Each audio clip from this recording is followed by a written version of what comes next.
Someone You Should Know. A program about people you know and even more that you don't. Hosted by Stuart Sax, veteran, husband, father, and grandfather. Now, here's your host, Stuart Sax. Well, hello again, and it's great to have you again with us for another edition of Someone You Should Know. We are brought to you this time by our good friends over at No Sweat Experts. You know, we're getting ready to transition now. We're going from spring toward the summer, means you're going from your heating air conditioning system, from the heat to the air conditioning part. My guy was out here just the other day. Filters look great. The air conditioning unit, a little question mark, but he's keeping a good eye on it because they come out and they take good care of you, not twice a year, 4 times a year. No Sweat Experts. Check them out. They'll take good care of you as they do take care of us. So check it out. Okay. And again, welcome to Someone You Should Know. Very, very special guest today from the great state of Rhode Island, John Koenig. John, welcome. Hi. Thank you for having me. Great to have you here. And we are going to be talking about an area that I know absolutely nothing about, and you know everything about it. So I think that makes for a good show. You are a hypnotist. And I think the first conversation I want to have to you is there are people that probably say, hypnotism, that's just a bunch of hocus pocus. But it is a viable profession that can help a lot of people in a lot of ways. So I want you to take the stage and, first of all, tell people what they really need to know about the advantages of hypnosis. Well, that in 1957, the American Medical Association recognized hypnotism as legitimate therapeutic technology. Other developed countries have as well. The research supporting efficacy is formidable. I could point to many different things. For example, irritable bowel syndrome. It's a problem a lot of people have. It's a terrible problem. And there are medications for it. Mount Sinai did a study and demonstrated hypnotism alone, more effective at dealing with the symptoms than any medication. You know, the mind body, I in my work, if anybody sat in my office for a whole day, they would be amazed. I might start working with a golfer who wants to improve their swing or their putting, or they've got a problem with the yips. Then I might go to somebody who's got a major drug problem and wants to get free of the drug problem. Somebody who eats too much, somebody who has a procrastination issue, and end up the day with somebody who's in a bad breakup who can't stop obsessing about their ex, or somebody who has a job interview coming up and wants a boost of confidence. So you can look at it and say it's hooey. Good, you're not in my target market. My target market are people who know about it. Maybe they've known somebody. Maybe their dad quit smoking with hypnotism or something. That's my real target market. But it's a learning curve. And I would say if somebody is skeptical, try somebody if you feel motivated to. But I wouldn't try it. The stage shows, Stuart, give us a bad name. And I will admit that was the first thought that came to my mind. I remember when I was a kid and going to a performance, and it's almost like following wrestling. There are some people that say it's legitimate, and other people say it's just entertainment. But the old crystal ball, watch the ball, and you're hypnotized. And when I clap my hands twice, you're going to start to quack like a duck. I should put my special glasses on to continue. Oh, okay. That's. I mean, if you want to be, this is how people think. This is how people think of us, right? Yeah. I went to a business meeting once, a BNI. It's a networking group, and this guy, he's a banker, a major banker. He hid his eyes like I was going to zap him somehow. It ain't that powerful. You have to be willing to go into hypnosis. You can't be made to do it. On stage, you'll notice they'll turn people away. They may take 12 people on the stage, and they'll end up with 4. Because for different reasons they're letting the other ones go. Some people are very dehypnotized, and some people aren't. I would never volunteer for a stage show. I don't want to look like a fool. Well, I think it's because you embrace the medical aspect of what Right, hypnotism can exactly. do, not the entertainment aspect of it. And right at the top of the show, I'm surprised you mentioned about irritable bowel syndrome. I have a son with Crohn's disease, and Yeah, he was same kind on of thing. medication for many, many, many years. Eventually, was able to wean himself down, but I had no idea the hypnotism. None of the doctors had ever mentioned that even hypnotism was an option. It No. was all medication. But they may have talked about stress reduction for that kind of a thing. They may have Yes. mentioned that. But the way hypnotism seems to work with IBS is over and above just relaxation. Something about the mind-body connection. For example, I could go on and on. The digestive system is almost like another brain, and everybody says, I'm going to see what my gut says. That thing made me sick to my stomach. We respond emotionally, and when your emotions get out of control, and you bring it into your body, then you play havoc with your digestion. It can be as simple as that. Um, I, at any rate, the one area that I think really more people can identify with is how hypnotism has really grown for people that want to give up smoking or give up yes. something that they are, addicted to, if you will, be it alcohol or tobacco or what. And that form of hypnosis as therapy really goes back quite a way, doesn't it? Uh, well, yeah, depends on how you want to. You can go back if you want to Egypt. Most people, Wow. modern hypnotism starts in the 18th century with Anton Mesmer, uh, who started doing it. He had a weird idea about what caused it, but James Braid, a Scottish physician, really began modern hypnotism in the early 19th century.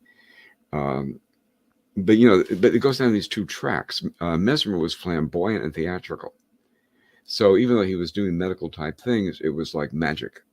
James Yep. Braid knocked out the magic, and just a technique that anyone can. We go into trance all the time, and TV, for example. If you ever have little kids morning cartoon show, and they're just sitting there like, their mouth is open. You go in the room, they don't see you. Well, where are they? They're in trance, Yeah, and in trance, you're yeah. highly suggestible. That's what makes hypnosis effective. Ordinarily, we have a deflector. If somebody says something, you need to buy, sugar-coated chocolate shredded wheat. Ordinarily, you'd say, no, I don't need that. It's bad. But in hypnosis, you need to buy shredded chocolate-covered wheat. It's like, yes, because your filter. There's a big caveat. It is very, very, very well documented. You can't be made to do anything against your will. That's been proven time in different studies. They try elaborate ruses. You always have an inner voice that says, no, I don't want to. If you watch a stage show, over the years, I've dehypnotized a few people, women, who went to one of these stage shows, and the hypnotist on stage had them do something embarrassing. And one of them, she'd been molested as a child. And now she's on the stage, and he says, you're a stripper, in front of 150 people. And it flipped her out. My malpractice insurance doesn't allow me to do stage work for that kind of reason. You never know what you're going to bump into. And Right. and the intention is entertainment, not healing.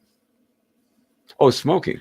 I have an 85% success rate, and that's a 6-month statistic. I've tracked it for years. The average success rate is between 5 and 7% of serious attempts to quit smoking. And I'm not going to claim full credit. People come to me. We have detailed conversations about why they want to do it, what's important, where the triggers are, and then I do it in 3 sessions. The first to get them ready to, the second is the quit day, and the third is the fall. I've been doing this for years, and I see miracles. There are people alive today because they didn't look at hypnosis and say that's hocus pocus. They said, I want to find somebody and I want to get these cigarettes out of my life. Well, and that brings up a point, that person that gives up smoking, and they go out and they get patches that they wear on their arm, and that's Yeah. supposed to emit some kind of chemical into the bloodstream to do. Some people say that's hocus pocus, but so then why is it fair to say, well, but hypnosis is hocus pocus? If hypnosis is a remedy means of getting you to stop smoking, then why wouldn't people want to consider it? Do you find that there still is resistance, though, to that? Yeah. I've been doing this full time since '98, and before then, it's something I did as either a hobby or in other forms. And I've noticed the resistance has declined over the years as people like I said, if you have a sister, brother, friend who went to hypnotist and got results, you're going to look at it a whole different way. Right. But the hocus pocus thing also, and I'll just raise, some people think hypnotism is the dark side. And I had a lady, and she came to me, and her pastor had warned her about it. And she's in my office, and you can tell with body language she's upset. And I said, I didn't say hun, but I thought hun. I said, if your pastor, if you feel this way, you shouldn't be here. Go do something else. Nobody's forcing you to do it. Prayer and meditation are types of hypnosis. I was raised in the Catholic tradition where we're strong on rosary beads. If you're doing repetitive prayer over and over and over and over again, you're entering a state of trance. I was raised in a church with Gregorian chants. A lot of that stuff is you enter an altered state of mind. And but if a person has any thoughts about it that is not being right for them, don't do it. Do something else. Another good point you bring up, we talk about that maybe you have a resistance to hypnosis, and yet people will put the earbuds in and for 20 minutes or a half an hour, listen to meditation, Right. which basically transports you from reality to a meditative state Yes. where you can relax. You're getting the pictures, Stuart. That's the picture.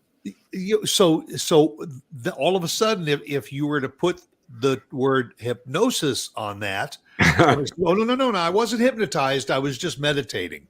Yeah. A lot of at certain points I've toyed with the idea, and some people do what I do, toy with the idea of not calling yourself a hypnotist, a motivational consultant or something. But the thing about the guided meditation, if you can think about a continuum, on one end you've got wide awake, and then you got just relax, and then you got guided meditations, interesting television shows, and then actual deep trance. Deep trance, what you might consider people think of as true hypnosis, where we can do things like have you experience positive hallucinations. If you were a good candidate for hypnosis, and you had the intention of allowing me to play with this, you could be looking and seeing not me in front of you, but a talking grizzly bear. Yes, John Koenig is a talking grizzly bear. And if somebody came in the room, you would say, "Look at that grizzly bear there." And you do that. That is done with hypnosis. I teach a certification. I teach people how to do this work, and they get a kick out of it. The things, and also things missing, like all of a sudden your glasses are gone. You have no glasses, and I say, "Stuart, where are your glasses?" And you say, "What?" I know. You wouldn't see them. Fascinating, right? So that kind of phenomena goes beyond just being relaxed, goes beyond just being receptive. It goes to something qualitatively different, which does make you wonder about the nature of reality, by the way. If somebody can say something to you like that. One of the things they said when James Braid introduced the word hypnotism in 1810 or something, he said he regretted it. He said he should have called it something like tight focus. that basically with hypnosis, you're focusing. If you're focused so much on something, you don't see, what else there is.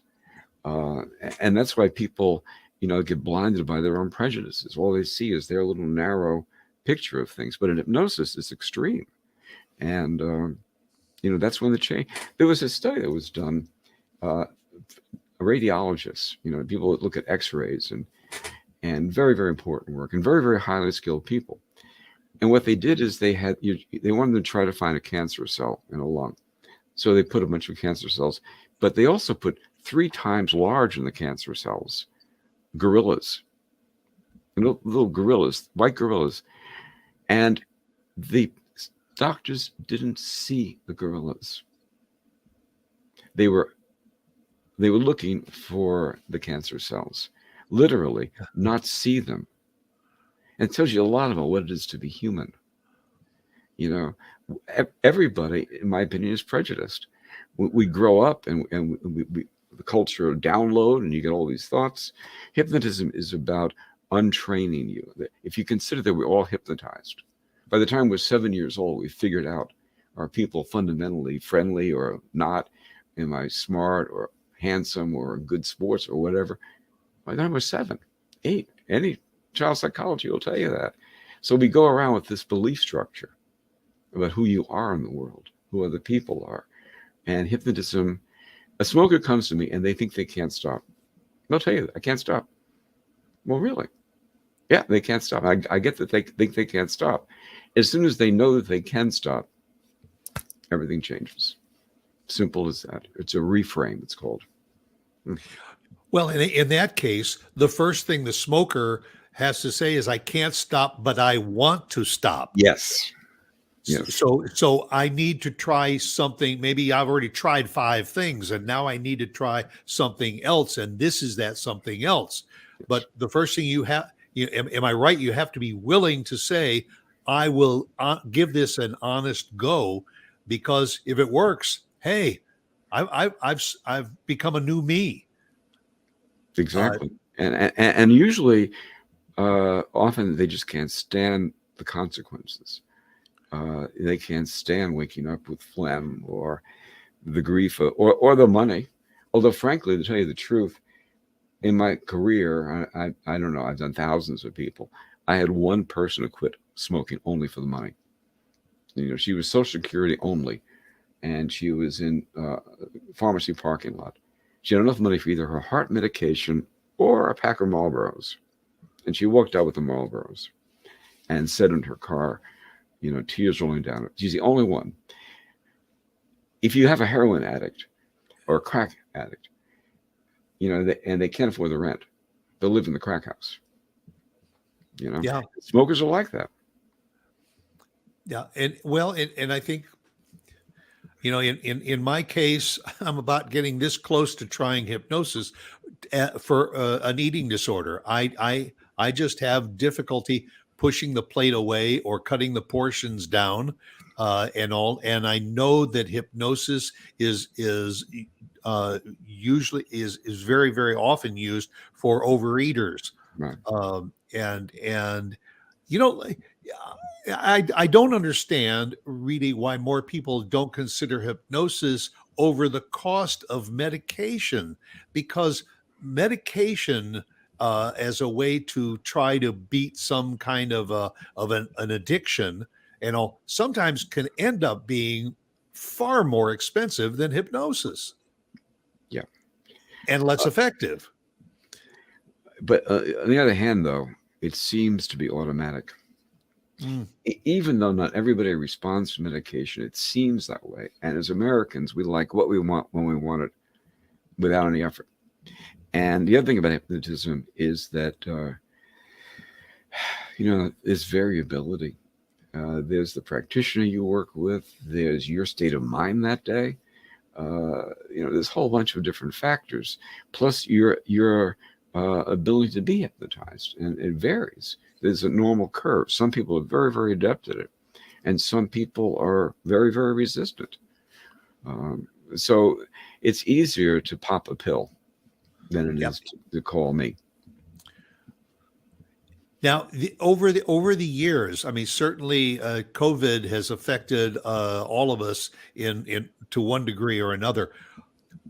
Would you say that hypnosis, because you certainly treat some people right face to face Mm. in an office setting, but can hypnosis be just as effective virtually?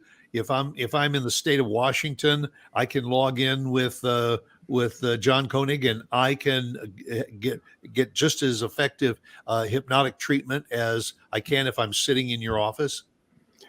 You know, I can't help that I tend to respond honestly to things. Um, Many hypnotists will tell you, yes, absolutely. I'm not so sure.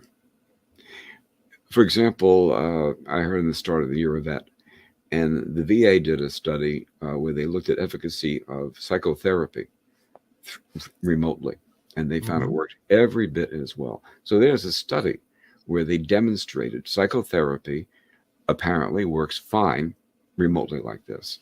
I've never seen a study like that with hypnotism. And the way to think about it is that your eyes are closed. So it shouldn't matter if you're in my office or in your pajamas at home. It really shouldn't matter. And I've never had a complaint, and I'm still getting the same kind of results. So I guess my short answer should just be, yeah, sure, it works every bit as fine. But I would say it's going to be on you a little bit more to bring your A game to the process. And you got to make sure you got no one in your family that's Right. going to bother you. I'm working with this guy on Zoom, and he had two cats. Suddenly, one cat goes in his lap. That's okay. We keep going. The other cat goes on the back of his chair and starts doing this with his paw. So I got the guy, and I was working with this guy, and his wife came in to yell at him for not taking the garbage out. So if you do hypnosis on Zoom, make sure you're alone. Well, right. Same thing like with meditation. If you hear somebody's running a saw outside and all while you're trying to concentrate on meditation, unless you are really good at it, it's hard to block out extraneous noises on the outside. Yes. So you start by thinking, I'm not going to think about the saw. I'm not going to think about the saw. Oh, Right. I'm thinking about the saw. In the meantime, you're thinking about not thinking about the saw. Yeah. But I do wish, and I appreciate the tack you took. I wish people would. I belong to an association, the National Guild of Hypnotists, and it's the largest association of people like me in the world. They were founded in the early 50s, and their mission is that hypnotism, going to a hypnotist should be as routine as going to any other professional. Chiropractor, I got a chiropractor for an issue, and I got a mechanic that does my car, and Right. you should have a hypnotist. And I got people who've used me like that for years, sometimes for business things, personal. I tend to go through families where I work with one person and I end up working with everybody at some point with different issues. But for some people, I'm the go-to when they run into an issue. I had a call like that this morning where a guy I've worked with off and on for 6-7 years has a new problem, but he knows he can come to me and we'll work it out. All right, let me ask you this. Is there any association with a hypnotic state and a person who is a quote unquote medium? Yeah, that's not really an area I know too much about. I assume that a medium goes into some kind of a trance. So well, yeah, I assume that they do some kind of a trance. I'm not a medium. I have no psychic ability whatsoever. Uh, and I believe some people genuinely do. I don't happen to be one of them. Well, again, that's again the entertainment aspect of it versus the medical aspect of it too. That a medium supposedly puts themselves in this Yeah, trance in exactly. order to talk to somebody that has crossed over and share that information or become that person. But is it fair to say that whatever position or trance they put themselves in is hypnosis, or it is something else? I would say the overall category is trance, Okay. altered state. And but it's probably qualitatively the same. There are two types of hypnotism. One is they call hetero, where somebody does it to you, guided, and the other is where you do it yourself. For most people, myself included, self-hypnosis is much, much more difficult because you've got your chatter going on in your head, you're talking to yourself, and you're trying to listen to yourself. It's quite different from letting somebody else take the wheel. Can someone start with guided hypnosis and after a while put themselves into a position of being able to self-hypnotize themselves? Well, first off, on my website, I explain exactly how to do self-hypnosis. Self-hypnosis made it easy. And I think that if you wanted to, there are lots of books on self-hypnosis. It can be taught. You can learn it. That thing about mediums, though, and trance, I don't. It's a whole different world from what I do, frankly, generally. Yeah, I think it's probably unfair for people to put all of these things into the kind of the same category because they are quite a bit different. Now, your hypnosis, you say that you have been doing this since the late 90s? Well, actually, before I became certified in 1978. Okay. And I did it as a hobby.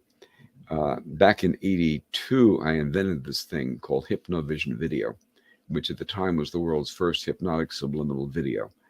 And I got on national television a few times, NBC, ABC News. I got into every bookstore in the country, Dalton, Barnes & Noble.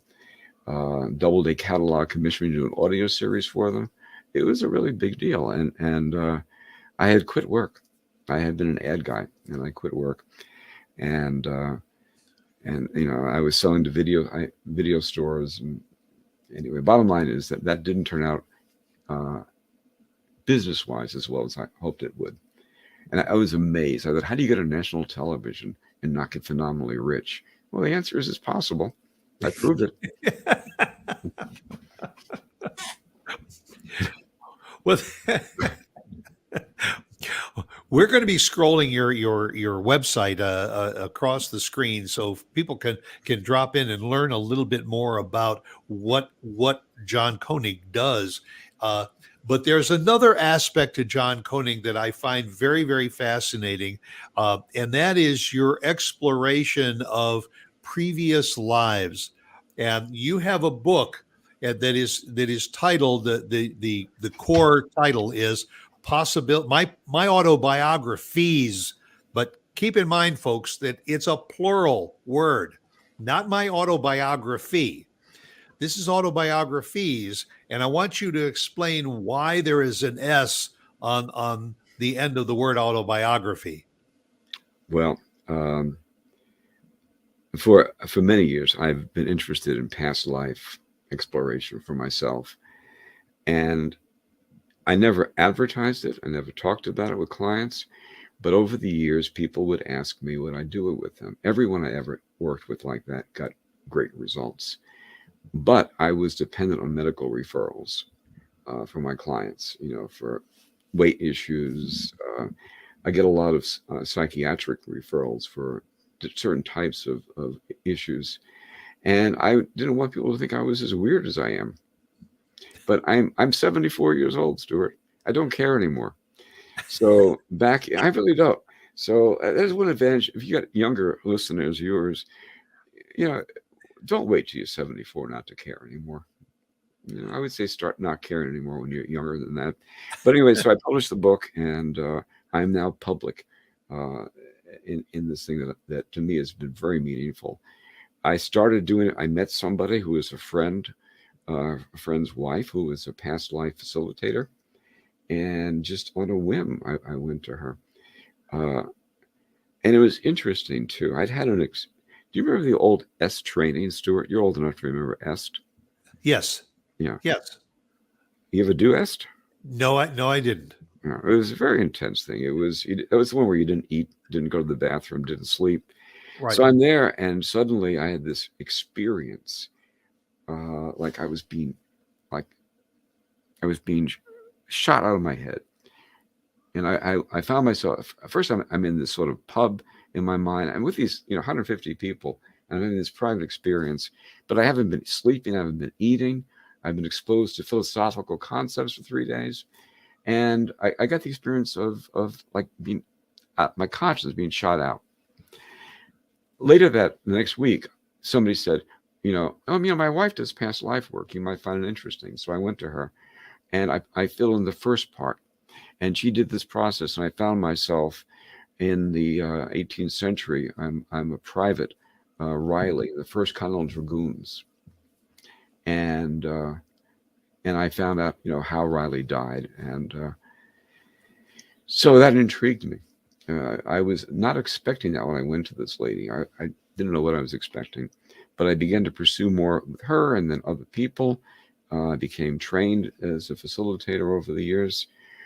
Everyone I've worked with past lives, without a couple of exceptions, I should say that, as you go into hypnosis for anything, past life work or anything, nobody can guarantee 100%. I don't care. There are so many variables, but the vast majority of people I work with had amazing breakthroughs. And why people might ask, why should I do that? Why should I investigate past lives? The first part is you have to believe it is real, I think. I don't like people who just want to find out if, did I live somewhere? That's what ancestry is for. Yeah, exactly. Yeah. There's an interesting book. I want to mention it before I forget. Back in the 1960s in University of Virginia, the head of the psychiatric department, a fellow called Ian Stevenson, became interested in this kind of thing. And he literally stepped down and started something called the Division of Perceptual Studies at University of Virginia to investigate past life exploration from a particular point of view. They found children. Parents would say, my kid says so-and-so, that he or she's lived before. And they tracked them down with scientific rigor. At this point in time, they tracked down 2,500 plus real documented, they call them solved, case histories of little kids who said, I lived before, and they went back. Even beyond that, he did a follow-up, a couple of books, where he shows photographs of birthmarks, where the kid says, I was stabbed by a spear in the Roman gladiator times, and it was in my chest, and lo and behold, birthmark on the chest. Now, these are 5-year-olds. 5-year-olds. As you get older in life, you can, I saw Spartacus, I can picture what that was like. But what Stevenson and his people are doing, he's gone now, but his people are doing, is they're getting little kids and documenting. And some of the cases are famous. Netflix did a documentary, and they used one of Stevenson's things there, the pilot, that this kid was a World War II fighter pilot. Had the ship right, his aircraft carrier right, the location of it, how it went down. And they went back, and he's 5 years old. So you have a choice, I think, for the listener or viewer, to find out about this or dismiss it out of hand. Just like hypnotism, you can find out about it, or you can just dismiss it out of hand. It's and if you do say it's possibly the real way things are, then you might want to look. Now, is the same thing true about looking forward, about an afterlife? That when we are gone from this lifetime, that there is a life after life? Yes, and there are a lot of books about that as well. I've done less in Tibetan Buddhism. They call it the bardo, where you die in between lives. You're in heaven essentially. Everything ultimately is about God when all is said and done. It doesn't matter your take on it. It's all about soul and God and right. But they have to live. People will argue about their opinions about it. I try not to do that. because I've had a few experiences of being there.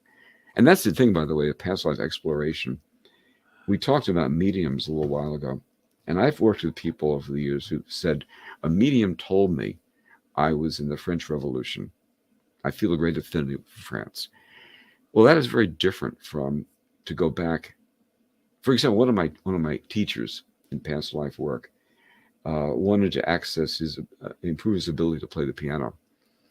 And he went back and he accessed himself as a harpsichordist in a royal court and actually enhanced his skill.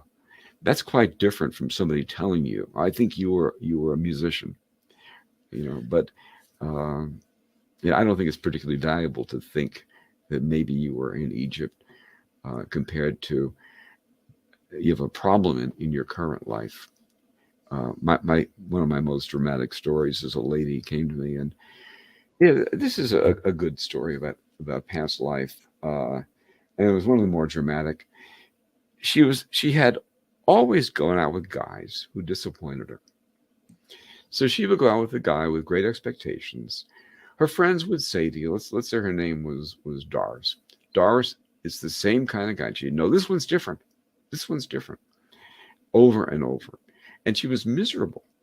The relationships would break up. She'd find out the guys were unfaithful and had the expectation they would be faithful. So she was miserable, had been in psychotherapy and understood maybe where it came from in her mind in this life. But she came to me and went easily into trance and found herself as a concubine in Egypt or Mesopotamia somewhere for a minor prince. And in that culture, that was an honorable thing. To be a concubine was, you weren't a prostitute, you were a concubine. But the prince alluded to the possibility that he might make her a wife. Not only a wife, but his most important wife. He was befuddled by her, I suppose. He was in love or something. The main wife found out about it. And my client ends up in this experience in my office, tears rolling down her face, entombed. The head wife had entombed her alive, literally waiting for her prince to come, literally. So she had this experience, and it was like, oh my God. And she became free. The story, interestingly, I found out she dated the guy. Oh, by the way, I forgot to tell you where it came from. He said to her, I want you to know I like you. I don't do monogamy. Before we start dating, you need to know I don't do monogamy. I like you. And she heard herself thinking, I can change him. And that was what got her to come to me. The absurdity of that, the insanity of that, I can change. He told me this time. He wasn't hiding. So that is a good story. And she dated him anyway, without expectation, and broke through. By the way, I'm going to say this. I don't know if she really was a concubine in ancient Egypt. She doesn't really know either. She knows she had a vivid, powerful experience of it. Whether her subconscious mind manufactured it for healing or it was true, I'm not even sure that matters that much. Fascinating story. Yeah. I can't let you get away from this show without doing a complete 180 and asking you to tell us how you came to developing a slogan for the state of Rhode Island. Yeah. That your whole career is in hypnosis and everything, but you became world famous for a slogan about the state of Rhode Island. For a short time. Yeah. Yeah. Thank you. I'm from New York, and I had worked in advertising in New York. I wrote commercials for things like Duncan Hines Cakes, the stock exchange, sure. Crisco shortening. And anyway, so I end up in Rhode Island, and I'm working in an agency here, which is defunct now, and they had as a client the state of Rhode Island. And we had a problem here in Rhode Island. They had research that showed we were depressed. They actually had research. Massachusetts was the mass miracle. They were doing great economically. Connecticut is loaded, rich. Our little state is working class, filled with crime, political corruption. The mob was big here in the government, and we were depressed. So the state of Rhode Island decided they would put $30,000 against a slogan, and they would do a commercial lean on people to get PSAs for free, and I got the assignment. And I had as a little kid, I used to look at Rhode Island on a map with a ruler. How it's so small? It's as small as like a county in Texas. Yeah. And so I had that thought. I came here, and I looked around and I said, it's as big as anywhere in the world. It's as big as you want it to be. And that's the biggest little state in the Union came in, and then some friends, a colleague, did a song about it, and it became a big deal here. But the thinking of it, you're as big as you want to be. You really are, and you can choose to be small, or you can choose, like Stuart Sax, to have your own talk show, for example. Yeah, and make it as important or unimportant as you want it to be. Yeah. So you developed the biggest little state in the Union. Yeah. It was a fun time. I think that's well, John, I can't thank you enough for taking time out of your very busy schedule and all to share some of your thoughts about hypnosis and about the things that you do. And again, folks, the website is scrolling on the screen right now. Jot it down. Right down there. Right down there. There it is. Right there. Possibilities.nu. And my book, Amazon.com. Yeah, check out the book, My Autobiographies, An Introduction to the Past Life Exploration for Personal and Spiritual Growth. Possibilities. It's fascinating. I think the book cover says a lot too. And look at that low price, 99 cents right now. It actually is on sale right now. How good is that? Yeah. So buy a half a dozen and share it with your friends. Yeah. Well, Anyway. John, thank you very, very much. I use an old quotation to end my show. I say, be yourself because everyone else is already taken. That's a great slogan. Why not? And yes, very, very meaningful. And so that will do it for another edition of Someone You Should Know with a very special guest, John Koenig. Thank you very, very much, my friend. Thank you, Stuart. I really enjoyed meeting you, and thank you for having me.